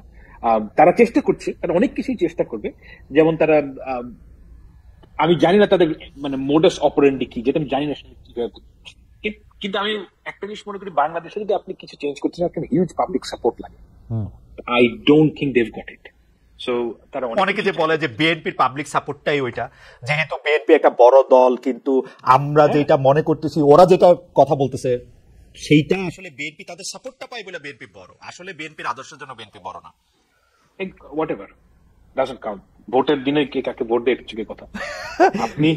আপনি তো বিয়ে করতে বসেন নাই, আপনি তাকে ভোট দিবেন, রাইট? এখন এটা আমি ছোটবেলার থেকে শুনে আসছি যে বিএনপি একটা ক্লাব, সো বি ইট। আপনার যদি মনে হয় যে এটা একটা ক্লাব, দ্যাটস ফাইন, কিন্তু ভোট কাকে দেয় এটা হচ্ছে কথা। যদি ওরা ভোট এখন বিএনপি না দেয় তাহলে তো বিএনপি পারবে না। ফ্রি এন্ড ফেয়ার ইলেকশন হলে দেখা যাক। I don't want them to be in পাওয়ার। আমার অ্যাক্টিভিজমের একটাই কারণ, গত 10-12 বছর ধরে একই কথাই বলছি, বাংলাদেশের মানুষ একটা ফ্রি এন্ড ফেয়ার ইলেকশনে যাকে ভোট দেয় আমি মেনে নেব। যদি বিএনপি পায় বিএনপি, যদি সিপিবি পায় সিপিবি, যদি জামাত ইসলামী পায় Jamaat Islami, I agree, completely agri. কিন্তু আপনাকে একটা ফ্রি এন্ড ফেয়ার ইলেকশন দিতে হবে, that's all I want. Okay sir, আমি ফার্মের কাছে আবার একটু আসবো। স্যার, আমি একটা জিনিস জানতে চাচ্ছিলাম যে আমার এখানে একজন সাংবাদিক এসেছিলেন, তো তার সাথে আলাপ প্রসঙ্গে তিনি আমাকে জানালেন যে জনাব তারেক রহমানকে দেশে ফিরতে দিচ্ছে না জনাব ইউনূসের সরকার, তাকে আসলে বিভিন্নভাবে মাইনাস করার একটা পরিকল্পনা করা হচ্ছে। এই ব্যাপারে আসলে আপনার কোনো তথ্য আছে কিনা? আমরা প্রশ্নটাকে আরেকটু করতে চাই। জনাব তারেক রহমান দেশে ফেরাটা কবে ফিরবেন, এখনই ফেরা উচিত কিনা, তিনি কোনো কিছু আশঙ্কা করতেছেন কিনা? আমি আসলে আই হ্যাভ নো আইডিয়া উনি কি প্ল্যান করতেছেন, অথবা কারণ আমার তো এটা থাকাও না স্বাভাবিক না আসলে।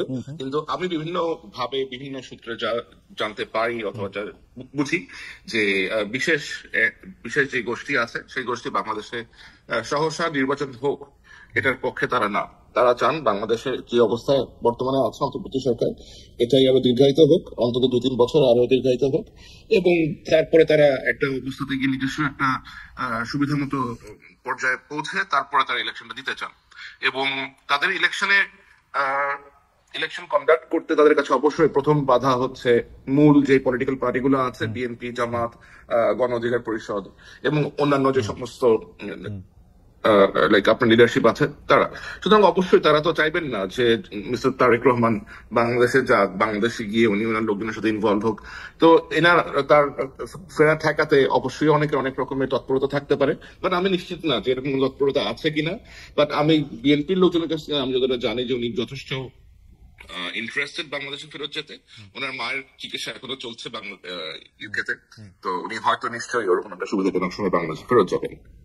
মানে এই প্রশ্ন ফাহাম যখন আরেকবার আসছিলেন ফাহামকে আবার করছিলাম, যে ফাহাম সে সময় একটা উত্তর দিচ্ছিলেন যে এটা তো আসলে দেশের সকল ফোকাস ওদিকে চলে যাবে, কিন্তু দেশের সকল ফোকাস ওদিকে গেলে তো যাওয়াই তো উচিত মনে হয় এখন এই হানাহানি পারস্পরিক কাদা ছোড়াছড়ির মধ্যে। আপনার কাছে কি মনে হয় যে মানে উনি? আমার মনে হয় হি উইল লিভ, লাইক আমার মনে হয় he will travel to Bangladesh. খুব শীঘ্রই বোধহয় উনি যাবেন বাংলাদেশে।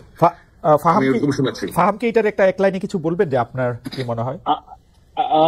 আমার তো মনে হয় উনি যাবেনই অবশ্যই, কিন্তু কখন যাবেন এটা তো বলা খুব দুরূহ, কারণ এই মুহূর্তে তো ওনার মার চিকিৎসা চলছে। আর উনি বাংলাদেশে যাওয়াটা এটা একটা ঘটনা ঘটবে, তো আমার কাছে মনে হয় না যেটা হুট করে হওয়া সম্ভব। মানে উনি যদি প্ল্যানও করেন, হুট করে হওয়া এটা সম্ভব নয়। উনি তো আর আমার প্রোফাইলে মানুষ না যে আমি টিকিট কেটে চলে যাবো। ওকে, আচ্ছা আচ্ছা, বুঝতে পারছি। মানে ওনার বোধহয় এখন আরো 2টা মামলা আছে, এখনো বোধহয় আরো 2টা মামলা পেন্ডিং আছে, এরকম কিছু একটা বোধহয় মামলা বিষয় পেন্ডিং থাকলে তো আরো বেশি করে যাওয়া উচিত। কারণ হচ্ছে যে আপনি তো আপিল করতেছেন মামলা কোয়াশ করার জন্য, মামলার যে আসলে গ্রাউন্ডই নাই সেটার ক্ষেত্রে মিনিমাম আপনাকে আসলে কোর্টের সামনে হাজির হইতে হয় গত অন্যায় বলার জন্য। এইটা যে উনি অ্যাটর্নি জেনারেলের ফাইল দিয়ে পাঠিয়ে দিচ্ছেন, এটা ঠিক হইতেছে না। আই এম টেলিং ইউ, এটা উনার হাজির হয়ে এগুলিকে বন্ধ করা উচিত। একদিন উড়ে যাবে সব, যেটা হলো আমার আন্ডারস্ট্যান্ডিং, সরকার যদি বাধা না দেয়। 2টা মামলাতে বোধহয় ওনার সাজাও হয়ে আছে, বোধহয় কোন একটা মামলাতে সাজা হয়ে আছে। সাজা তো বাবর সাহেবেরও হয়েছিল, কিন্তু মানে ওগুলি তো আসলে যাই না। আচ্ছা স্বামী, যেটা নিয়ে আসলে আমরা কথা বলতে পারবো বা আমরা জানতে পারবো, ফাহাদ যদি আমাদেরকে পরে জানান তাহলে হয়তো আমরা জানতে পারবো, নাইলে তার আমাদের পক্ষে জানা সম্ভব হচ্ছে না। কিন্তু আমি একই প্রশ্ন, মানে এখন কতগুলি গুচ্ছ প্রশ্ন করবো, কিন্তু একই প্রশ্ন আপনাদের দুজনকে করতে চাই। একটা হচ্ছে যে সাইরকে দিয়ে শুরু করতেছি। সাইর, আপনি কি মনে করেন যে ডিজিএফআই যে দায়িত্ব 15, 17, 19, 22 বছর ধরে বাংলাদেশে করতেছিল, সেরকম একটা ডিজিএফআই আমরা চাই কিনা? আমি একদম স্পেসিফিক 22 বললাম, কারণ হচ্ছে যে 2000 সালের আগে বা 25 বলতে পারি, 2000 সালের আগে আমরা ডিজিএফআই কে এত পলিটিক্স এত কিছু করতে, মানে প্রকাশ্যে করতে দেখি নাই, গোপনে করলে। অবশ্যই এরকম একটা ডিজিএফআই আমরা চাই না। আমরা এমন একটা গোয়েন্দা সংস্থা অথবা বাংলাদেশের গোয়েন্দা অর্গান আমরা এমন চাই যে গোয়েন্দা অর্গানের একটা গোয়েন্দা নীতিমালা আছে, যে গোয়েন্দা নীতিমালার অধীনে এই সংস্থাগুলো কাজ করবে। সেটা ডিজিএফআই হোক, এনএসআই হোক, এসবি হোক, যে যারাই হোক, এমআই হোক, এসএস হোক, like what ever it is, প্রত্যেকটা প্রতিষ্ঠানের নীতিমালা থাকা উচিত, এবং এই নীতিমালার বাইরে যায় এরা এমন কিছু করতে না পারে। এবং এদেরকে যেন কোনো পলিটিক্যাল পার্টি, যে পলিটিক্যাল সরকারই আসবে, একটা লেয়ারের পরে যেন এদের মধ্যে কোনো রকম পেনিট্রেশন না হয়।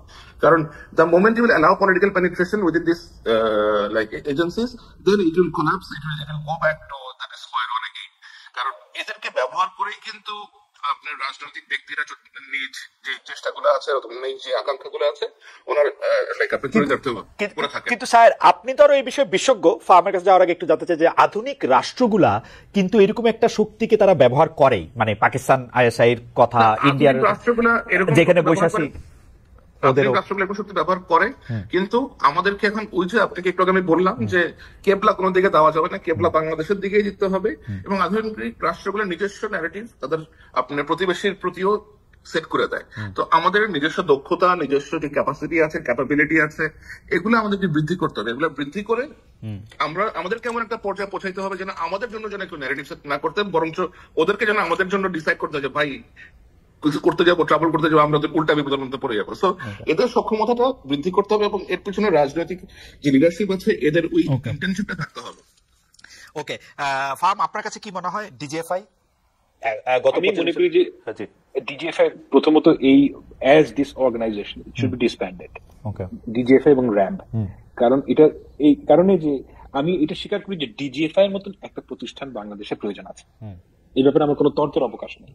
কিন্তু একটা ব্যাপার কি যে দেয়ার কামস এ টাইম যখন একটা জিনিস এত টক্সিক হয়ে যায় নামটা, যে ওই স্যালভেজ করা যায় না ওই টক্সিক ব্র্যান্ডটা।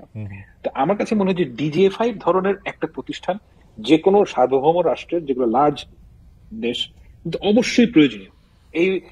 এই প্রয়োজনের কথা আমি অস্বীকার করছি না, তবে ওইটা পলিটিক্যাল যে কথাটা সায়ের বলবো, যে তার মানে এই না যে আমি আওয়ামী লীগকে সাইজ করবো, বিএনপি কে সাইজ করবো, জামাতকে সাইজ করবো, সেই জন্য ডিজিএফআই থাকবে, ডিজিএফআই নিচের তলায় আপনার আয়নাঘর বানাবো, এই মানুষকে এখানে আপনাকে শাস্তি দেবো, এইটা তো ডিজিএফআই কাজ হতে পারে না। এই জন্য আমার কাছে মনে হয় যে ডিজিএফআই কে ডিসব্যান্ড করা উচিত, একটা অন্য নাম ধরে একটা প্রতিষ্ঠান বানানো উচিত, যেটা ক্যাপাসিটি বিল্ড করতে হবে। প্রশ্ন নম্বর 2, এটা আপনাদের দিয়ে শুরু, সাইরের কাছে আমি একটু পরে আসতেছি। সেইটা হলো যে ফরেন ইন্টেলিজেন্স উইং কি বাংলাদেশে অপারেট করতে দেওয়া উচিত ঘোষণা দিয়ে?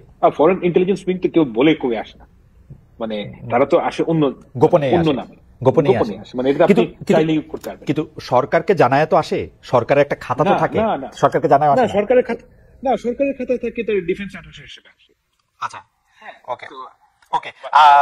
সত্যি কথা বলতে কি, আমি কিন্তু কখনোই মনে করি না যে ওই মানে ইন্ডিয়ান গ্যাদার মানে information gathering is dependent on them.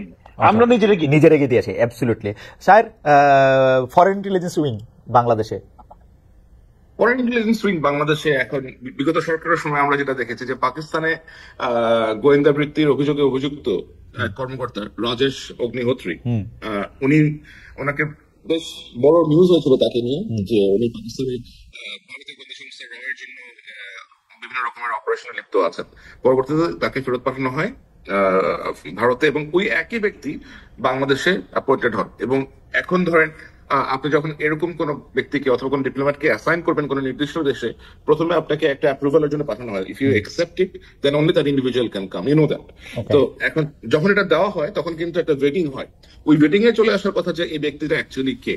তো ওই ওয়েটিং এ যদি বের হয়ে আসে যে এটা একটা গোয়েন্দা সংস্থার অফিসার, তাহলে তো আপনাকে অবশ্যই সেটা অ্যালাউ করা উচিত না। আর যদি এটা মিউচুয়াল আন্ডারস্ট্যান্ডিং এ হয় যে আমার দেশের একজন তোমার দেশে যাবে আমাদের কোঅর্ডিনেশনের জন্য, বাট তার কাজ এটা না যে ওই পার্টির সাথে বসে মিটিং করা, এটা করা, অমুক স্কুলে যাবা, অমুক মসজিদে যাবা, অমুক মন্দিরে যাবা, ওইখানে গিয়ে গুটিচালি করা, এগুলো অ্যালাউ করা যাবে। ওকে, পরবর্তী প্রশ্ন।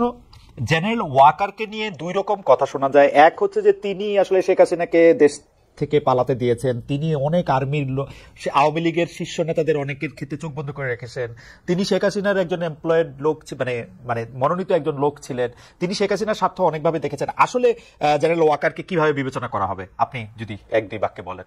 সামি, আপনাকে। আমি জেনারেল ওয়াকারের বিষয়ে আমি তার খুবই ঘনিষ্ঠ মাধ্যম থেকে আমি যেটা জেনেছি, 5ই আগস্ট সকালবেলা উনি আপনার নামাজ পড়ে উঠে হি ওয়াজ ক্রাইং। আমি জানি না এটা কতটা সত্যি কতটা মিথ্যা। And he was asking the close person যে আল্লাহ এটা তুমি আমাকে কিসের মধ্যে ফেললা, why me and why at this time, what should I do. এবং এই উনি যদি আসলে ওরকমই ব্যক্তি হতেন, ধরেন আপনি যদি if you put decide him, general Aziz অথবা জেনারেল শফি, উনি যে লাস্ট যিনি ছিলেন, আমার মনে হয় things would be extremely otherwise for the country. এই ভদ্রলোক উনি মিলিটারি অফিসার হিসেবে যথেষ্ট কেপেবল একজন অফিসার, এবং তার যোগ্যতার নিয়ে তিনি শেখ হাসিনাকে হেলিকপ্টারে উঠাইলেন কেন? এখন হেলিকপ্টারে না উঠে এখন would he allow to let people kill her? না, লোকজনের আগে আটকাই দিতে পারতেন, উনি চাইলে তো পারতেনই। He let people come and then Sheikh হাসিনাকে হেলিকপ্টারে উঠাইলেন, মানে এটা কেমনে, এই গল্প আমরা পরে কেমনে মিলাবো? উনি তো ব্যারিকেড দেন নাই লোকজনকে, আর্মি ব্যারিকেড দেয় নাই, কিন্তু আর্মি ঢাকার প্রত্যেকটা জায়গা থেকে লোকজনকে ছাড়ছে, লোকজন আসছে, আসার পরে উনি আবার হেলিকপ্টারে তুলে দিচ্ছেন মাননীয় প্রধানমন্ত্রীকে তার আমলে। এখন শেখ হাসিনাকে যে প্রধান হেলিকপ্টারে উঠতে দেওয়া হলো, এটা হয়তো প্রেসিডেন্টের কাছ থেকে ইনস্ট্রাকশন আসতে পারে, রাষ্ট্রপতিকে আপনি জিজ্ঞেস করতে পারেন যে আপনার কাছ থেকে আসছে কিনা ইনস্ট্রাকশন। ওকে, এটা নিয়ে আমার কিছু, এটা একটা ভালো কথা বলছেন, আমি প্রেসিডেন্টের কথাটা ডায়েরিতে লিখে রাখলাম, যদি সুযোগ পাই তাহলে নিশ্চয়ই জিজ্ঞেস করব। He is the chief of all the armed forces. Faham, গল্পগুলি টির মাথা একটু কাইটা দেন তো, যে এইটা না, আমি হলো একই কাজ করতাম। মানে আমি যদি ওনার জায়গায় থাকতাম, আমি ফাহাম না, আমি যদি মিলিটারি চিফ হতাম, তখন ঘটনা হচ্ছে এরকম যে আপনি at that point in time he knew যে যদি জনগণ যদি গণভবনে যায়, হাসিনাকে ধরে মুসলিনের মতন করে উল্টা করে ফাঁসি দিয়ে 3 দিন ধরে লটকে রাখবে, অ্যাবসলিউটলি গ্যারান্টিড এই ঘটনাটা করতো। এখন আপনি যদি ওইটা অ্যাভয়েড করতে চান, আপনি হোয়াট আর দ্য অপশনস? আপনি তাকে দেশ থেকে বের করে দেন, এটা নাম্বার 1। নাম্বার 2 হচ্ছে আপনি তাকে কোন জায়গায় ধরে রাখবেন, অর্থাৎ মানে জেলে টেলে কোনো একটা জায়গা রাখবেন। জেলে রাখতে গেলে মহাবিপদ হতো এই সময়, কারণ এই দেশেরই মানুষ গিয়ে ওই জেল ভাঙতো, ভেঙে তাকে বের করে হয়তো মুসলিনের মতো করে লটকাই দিত। উনি ওই মোমেন্টে যেভাবে চিন্তা করেছেন, দেখেন উনি তো ওই মোমেন্টটা জানেন নাই। আমরা কিন্তু সবাই ভাবছিলাম যে হাসিনা পালালে আওয়ামী লীগের লোকটা মনে করতে লাখ লাখ লোক মারা যাবে। হ্যাঁ, 100টা লোক তো মরেনি, বাংলাদেশের মানুষ তো আসলে প্রতিশোধ পরায়ণ হয় না, কিন্তু বিপদটা তো ওই সময় আমরা কেউ জানতাম না। তো ওই না জানা অবস্থায় উনি এট দ্যাট মোমেন্ট উনি মনে করেছেন যে হাসিনাকে বিদেশে পাঠানো হচ্ছে বেস্ট অপশন। এবং এইটা এমন না যে আমি আমার আত্মীয়কে বাঁচালাম, আমার কাছে মনে হয়েছে যে ওই মোমেন্টে অনেক সেন্সিবল লোক এই ডিসিশনটাই নিত, অনেক সেন্সিবল লোক। এখন হয়তো নিবে না, কিন্তু ওই মোমেন্টে থাকলে ওই ডিসিশনটাই নিত। কিন্তু আমি একটা জিনিস বুঝতে পারি না, মানে কেন আমার কাছে একটু লাগে যে শেখ হাসিনার তো Ashish, can you extend for another 10 minutes or 15? Sir thank you. যেটা হলো যে মানে শেখ হাসিনার তো ওই মুহূর্তে মাইরা ফেলতে কেউ চায় নাই, পদত্যাগই করাইতে চাইছে, তো সেনাপ্রধান গিয়া তাকে বলবে যে আপনি স্টেপ ডাউন। হ্যাঁ না না, আমি 5 তারিখের ঘটনা বলতেছি না, যখন লোক আসছে, মানে মানুষ তো পদত্যাগ চাইতেছিল 3 তারিখ 4 তারিখ 1 তারিখ থেকে এক দফা যখন চালু হলো, তো তাকে হেলিকপ্টারে উঠানোর থেকে তারা তো পদত্যাগ করানোটা সহজ ছিল না, মানে একজন যদি সেনাপ্রধান মনে করে this is the right thing to do. Because এইটা আমি কেন বলতেছি, এটা আমাদের দেশের জন্য একটা অসম্মানজনক কাজ হয়েছে, সবকিছুর জন্য তো সবকিছু মিলেই তো এটা একটা কেমন কাজ হয়েছে, সবকিছু মিলে মানে কোনটা, মানে পালায় যাওয়াটা, তারপরে হচ্ছে যে ওইখানে গিয়ে আবার প্যাক করাটা, সবকিছুই তো। হ্যাঁ দেখেন, Hasina is a psychotic character, you have to understand. আমার কাছে মনে হয় যে ওয়াকার সাহেব এটা জানেন যে হাসিনা হচ্ছে গিয়ে এমন একটা ক্যারেক্টার যে বিপদে পড়লে আপনার পা ধরে সালাম করবে, যেই বিপদ করে যে আপনার কল্লা কেটে দিবে। হ্যাঁ, তো এই এতটা অ্যাবসলিউটলি সে প্রচন্ড ভয়াবহ রকমের একটা মহিলা, ভাই আপনার ধারণা নাই কতটা pathetic. She is a complete psycho, মানে there is no doubt about it. So আপনারা দুজনেই বলতেছেন যে আপনি চিন্তা করেন ইলিয়াস আলীর মেয়েকে সে যখন মাথায় হাত রাখছে, she is in complete knowledge যে ইলিয়াস আলীকে হত্যা করা হয়েছে, এবং আমি আপনাকে গ্যারান্টি দিয়ে বলতে পারি, এই মুহূর্তে বলছি না, ব্যাখ্যা করছি না, তাকে ইলিয়াস আলী হত্যা হওয়ার পরের দিন গিয়ে জানানো হয়েছে যে ইলিয়াস আলীকে মারা হয়েছে। she knew it and yet সে তার কাঁধে হাত রাখছে। আমি অবশ্য মানে যেহেতু আমি জানি না, সেটা আমি একটু মানে এটার একটা ভাবতে চাই যে এটা অন্য কিছু হইতে পারে, মাথায় হাত রাখার সময় হয়তো জানতে পারেন, আমি এটা ভাবতে চাই, যাই না, আমি ভাবতে চাই না। কিন্তু আমি লাস্ট প্রশ্ন যেটার জন্য আসলে দর্শকদের মধ্যে অনেক ওয়েট করতেছে, যে নতুন দল আসলো রাজনৈতিক, সেই নতুন রাজনৈতিক দল, আমি একটু স্যারকে দিয়ে শুরু করতে চাই, ফাহামটা শেষ করুক। নতুন রাজনৈতিক দল আসবে 28 তারিখ, এর মধ্যে নাহিদ সাহেব উনি পদত্যাগ করেছেন উপদেষ্টা পদ থেকে, তিনি দলটাকে নেতৃত্ব দিবেন। এই দলটার বাংলাদেশে কি করবে, কেমন করবে, কারা তাদের সমর্থন দিবে, বা আপনি কি মনে করছেন স্যার? আমার মনে হয় এরকম একটা দল বাংলাদেশে আসা অত্যন্ত প্রয়োজন, কারণ বাংলাদেশে যে অবস্থা পলিটিক্যাল ডিসকোর্স আপনি দেখেন, জাস্ট লিমিটেড কয়েকটা political party, BNP, Awami League, Jamaat Islami, আর এই তো আর কয়েকটা স্মল কিছু পার্টিজ আছে, জাতীয় পার্টি, গণ অধিকার পরিষদ, এটসেট্রা এটসেট্রা। বাট এই দলের প্রতি মানুষের ইন্টারেস্ট থাকবে অনেক, কারণ এই দলের মধ্যে এমন কিছু ইন্ডিভিজুয়ালস আছেন যারা 2024-এর যে গণ অভ্যুত্থান হয়েছে এটাতে নেতৃত্ব দিয়েছেন। তো অবশ্যই মানুষের অনেক ইন্টারেস্ট থাকবে যে তারা কিভাবে অপারেট করে। আমার এক্সপেকটেশন ওইটাই থাকবে যে তারা যেন দলের মধ্যে দলের কলেবর বৃদ্ধি করার জন্য কোন গুপ্ত সংগঠনের ব্যক্তিদেরকে তাদের সাথে করে অ্যাটাচ না করেন, এবং এমন কোন কর্মকাণ্ড না করেন যা বাংলাদেশের গণতন্ত্রের প্রতি হুমকি হয়ে দাঁড়ায়। এরা নতুন রাজনৈতিক দলটি যে 2টা রাজনৈতিক দল বা 3টা রাজনৈতিক দলের নাম আপনি বললেন, তাদের থেকে আলাদা হবে বলে আপনি মনে করেন? I think time will say that. আচ্ছা, এটা টাইম বলে দিবে। আমি একটু ফার্মের কাছে যেতে চাই। ফার্ম, নতুন রাজনৈতিক দল সম্পর্কে আপনার একটু ধারণা, এবং তারা অন্য রাজনৈতিক দলগুলি থেকে আলাদা হবে কিনা? প্রথমে আমি একটা কথা বলি যে এই তরুণ যে ছাত্র নেতা, এরা আমার ভাই, আমি আই ফার্মলি বিলিভ ইট, এবং আমার সাথে নাহিদের যখন দেখা হয়েছে, I congratulated him, he told me যে this is going to happen. আমি তাদের সর্বাঙ্গীন মঙ্গল কামনা করি, এবং আমি পুরোপুরি মনে করি যে বাংলাদেশের জন্য এটা একটা খুবই জরুরি জিনিস। বাংলাদেশের যে পলিটিক্যাল বন্দোবস্ত, অর্থাৎ আওয়ামী লীগ চলে গেলে, আওয়ামী লীগ না থাকলে আওয়ামী লীগের যে ভোট, এটা দেওয়ার জন্য একটা প্রপার বিরোধী দল, অনেকগুলো সরকার মানে লেজিটিমেট কন্টেন্ডার থাকা উচিত, এবং সেই কন্টেন্ডার থাকার জন্য অনেকগুলো দল থাকলে ইটস গুড, হেলথি পলিটিক্স থাকা উচিত, এবং আমি তাদের সর্বাঙ্গীন ভালো জিনিস কামনা করি। It's truth. Now the question হচ্ছে যে তারা কি ধরনের পলিটিক্যাল পার্টি হবে। This is a very important question. আমার কাছে যেটা তাদের জন্য যে পলিটিক্যাল ন্যারেটিভ, আপনি তো এটা সারা জীবন এটা পেডেল করতে পারবেন না যে আমরা তরুণদের দল, এটা তো ধরেন এখন পারবেন, নেক্সট নির্বাচন হয়তো পারবেন, তারপর পারবেন। তো এটার জন্য কিছু পলিটিক্যাল প্রোগ্রাম থাকতে হবে, পলিটিক্যাল ন্যারেটিভ থাকতে হবে যেটা কন্ট্রাস্ট করে with BNP and Jamaat Islami. This is a very challenging area. মানে আপনি যদি এমন একটা পলিটিক্যাল পার্টির এমন একটা ফিলসফি নিয়ে আসেন যেটা বিএনপির সাথে ভীষণভাবে অ্যালাইন করে, তাহলে আপনার জন্য ওই পলিটিক্স নিয়ে মানুষের কাছে যাওয়াটা খুব খুব ডিফিকাল্ট হবে। মানে আপনি তো নাবাদী কাজ দিয়ে না মানে পলিটিক্যাল ফিলসফি ঠিক করতে পারবেন। মানে আরেকটা ছোটদের বিএনপি হইলে খুব বেশি সুবিধা হবে না, বা ছোটদের জামাত ইসলামী হইলে? ইয়েস, আমার কাছে মনে হয় সেন্টার লেফটে গেলে তাদের জন্য বেটার হবে। ছোটদের সিপিবি, বা বড়দের সিপিপি? না, সেন্ট্রাল লেফট মানে আমি ঠিক মানে বামপন্থা হিসেবে বলিনি। ও আচ্ছা আচ্ছা, এটা একটা ও challenge। আচ্ছা আচ্ছা আমি আচ্ছা, আমি বলছি যে প্রোগ্রাম গুলা, কারণ বাংলাদেশে আমি মনে করি না যে আওয়ামী লীগের যে ন্যারেটিভ, সেই ন্যারেটিভ যদি আপনি আনা শুরু করেন আপনি পলিটিক্সে টিকতে পারবেন। ওকে, কিন্তু আপনার যে পলিটিক্যাল ইকোনমিক প্রোগ্রাম, সেই ক্ষেত্রে আপনি সেন্ট্রাল লেফটের পজিশন ধরলে কিন্তু এটার সফল হওয়ার সম্ভাবনা আছে। আচ্ছা, মানে লাস্ট মন্তব্য সেইটা হচ্ছে যে স্বামী, আওয়ামী লীগের নেগেটিভটা বিএনপি এখন বেশি করে বলতেছে, এটা মানুষজন একটা বলে। আর দুই নাম্বার কথা হচ্ছে যে এই বিএনপি এই তরুণ যে রাজনৈতিক দল হইতেছে তাদেরকে, তারপর হচ্ছে গণ অধিকার পরিষদকে, নূর সাহেবের দলকে শেষমেশ নিয়ে 5টা 3টা 4টা 2টা দিয়ে একটা নির্বাচনী বলয় তৈরি হবে জামাত ইসলামকে বাদ দিয়ে আর বাকি সবার মধ্যে। এইটা সম্ভাবনা আপনি কত দেখেন? আপনি একটু যদি 20-40 মিনিটে যদি একটু বলেন। এটা আমি ফাহাম থেকে একটা লাস্ট লাইন শুনবো এটা নিয়ে। বিএনপি, আওয়ামী লীগের নেগেটিভ বিএনপি বলে, এটা হচ্ছে আওয়ামী লীগের ভিতরে আওয়ামী লীগের ন্যারেটিভ বিএনপি বলে, কারণ বিএনপির কথাবার্তা আওয়ামী লীগের থেকে বেশ ডিফারেন্ট।